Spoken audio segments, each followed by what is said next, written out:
भारतीय सेना में जूनियर कमीशन्ड ऑफिसर यानी सूबेदार के पद पर तैनात 23 साल के नीरज चोपड़ा ने टोक्यो ओलंपिक 2020 में 87.57 मीटर का बेहतरीन जेवलिन थ्रो फेंककर गोल्ड मेडल जीता और भारत का नाम हमेशा हमेशा के लिए रोशन कर दिया। नीरज चोपड़ा की यह जीत इसलिए भी खास है क्योंकि भारत ने ट्रैक एंड फील्ड इवेंट में पहली बार कोई गोल्ड मेडल जीता है। भारत ने आज से पहले 121 साल पहले एथलेटिक्स में पहला गोल्ड मेडल जीता था। इसके बाद अब नीरज चोपड़ा ने गोल्ड मेडल जीतकर इतिहास के पन्नों में अपना नाम दर्ज करा दिया है। लेकिन नीरज के यहाँ तक पहुँचने का यह सफर काफी मुश्किलों भरा रहा। उन्होंने भी अपनी लाइफ में काफी स्ट्रगल्स और मुसीबतों का सामना किया। तो आइए जानते हैं नीरज चोपड़ा के सफर के बारे में। हरियाणा के पानीपत में नीरज का जन्म एक आम किसान परिवार में हुआ। पैसों की कमी नीरज के परिवार में शुरू से ही थी।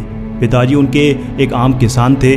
नीरज का झुकाव जेवलिन में 11 वर्ष की उम्र से ही शुरू हो गया था। नीरज अपने बचपन में काफ़ी मोटे हुआ करते थे, जिसके कारण गांव के दूसरे बच्चे उनका मजाक उड़ाते थे। उनके मोटापे से उनके परिवार वाले भी बड़े परेशान थे। इसलिए उनके चाचा उन्हें 13 साल की उम्र से ही दौड़ लगाने के लिए स्टेडियम में ले जाया करते थे। लेकिन दौड़ने में उनका मन नहीं लगता था। एक इंटरव्यू के दौरान नीरज ने बताया कि वो स्टेडियम में जाकर घंटों घंटों तक सिर्फ दूसरे खिलाड़ियों को जेवलिन थ्रो फेंकते हुए देखा करते थे। बस यहीं से उन्हें लगा कि ये तो मैं भी कर सकता हूँ और उन्होंने जेवलिन थ्रो फेंकना शुरू कर दिया।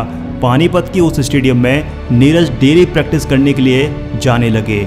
फिर एक दिन यहाँ पर स्टेट लेवल के एथलीट जयवीर चौधरी की उन पर नज़र पड़ी। उनकी मजबूत कद काठी, उनके खेल के प्रति रुचि और उनका परफॉर्मेंस देखकर जयवीर उनसे बहुत प्रभावित हुए। उस टाइम नीरज बिना किसी ट्रेनिंग के 40 मीटर तक थ्रो फेंक लिया करते थे। ये सब देखकर जयवीर चौधरी ने उन्हें ट्रेनिंग देना शुरू कर दिया। इसके बाद नीरज ने अपनी ट्रेनिंग और डाइट पर ध्यान देना भी शुरू कर दिया और धीरे धीरे नीरज एक सक्षम खिलाड़ी के रूप में उभरे। अपनी कठिन ट्रेनिंग और मेहनत की दम पर उन्होंने 2016 में वर्ल्ड अंडर 20 चैंपियनशिप में एक ऐसा रिकॉर्ड कायम किया जिस रिकॉर्ड को कायम करने वाले वो पहले भारतीय बन गए और उन्होंने गोल्ड मेडल भी अपने नाम किया। जिससे खुश होकर इंडियन आर्मी ने उन्हें राजपूताना रेजिमेंट में बतौर जूनियर कमीशन्ड ऑफिसर के तौर पर नायब सूबेदार के पद पर नियुक्त किया।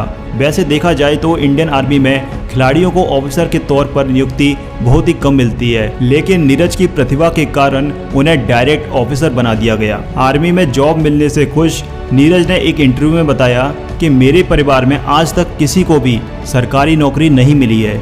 मैं अपने संयुक्त परिवार का पहला सदस्य हूं जो नौकरी करने जा रहा हूं। ये हमारे परिवार के लिए एक बहुत बड़ी गर्व की बात है। आर्मी में नौकरी मिलने के बाद नीरज के परिवार में पैसों के कारण आर्थिक तंगी का संकट भी खत्म हुआ और उन्होंने पूरा फोकस अपनी ट्रेनिंग और डाइट में डाल दिया।